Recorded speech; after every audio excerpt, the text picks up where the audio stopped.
कल्याणच्या चक्कीनाका परिसरामध्ये एक घटना घडलेली आहे। 12 वर्षाच्या मुलीवरती अत्याचार करून तिचा मर्डर करण्यात आलेला आहे। खरं तर क्राईम वाढते महाराष्ट्रामध्ये, अशा पद्धतीच्या टीका तुमच्या सरकारवरती होतात। तसे समोर घटना आली आहे। तुमच्या पक्षाचे एक आमदार आहेत बालाजी कल्याणकर, त्यांच्या अपहरणाचा प्रयत्नाचा कट रचला गेला अशी माहिती समोर आलेली आहे। राज्यामध्ये कायदा आणि यामध्ये झालेली घटना अतिशय दुर्दैवी आहे, दुःखद आहे, माणुसकीला काळीमा फासणारी आहे। आणि कालच मला वाटतं खासदार डॉक्टर श्रीकांत शिंदे जाऊन त्या पीडित परिवाराची भेट घेऊन आलेत आणि त्यांना दिलासा दिलेला आहे। झालेली घटना अतिशय दुर्दैवी, आमच्या परिवारातलीच घटना आहे असं समजून आम्ही त्या घटनेचं सरकारने गांभीर्याने घेतलेली आहे। आणि यामध्ये जो दोषी आहे, आरोपी, याचा कठोर शासन झालं पाहिजे।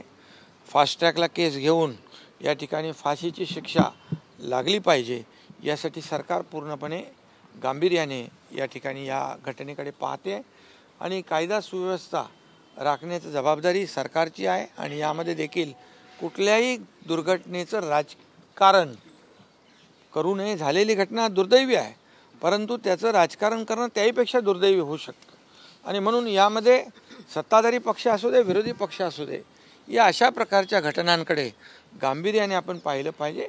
आणि आता मुख्यमंत्री देवेंद्रजी आहेत आणि नक्की यामध्ये सरकार म्हणून आमची सामूहिक जबाबदारी आहे।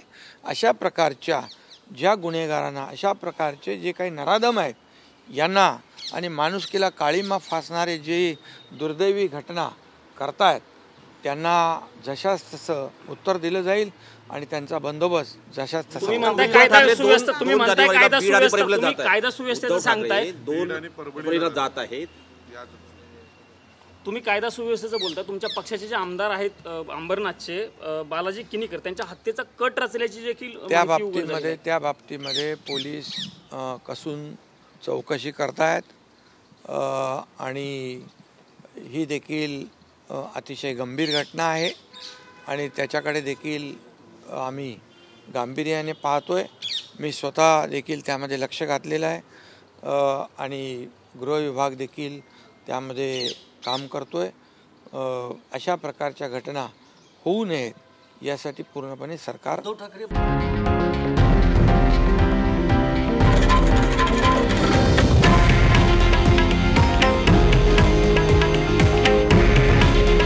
हे आहे देशातील नंबर 1 न्यूज नेटवर्क आणि आपण पाहत आहात TV9 मराठी। काळजी तुमची, हित महाराष्ट्राचं।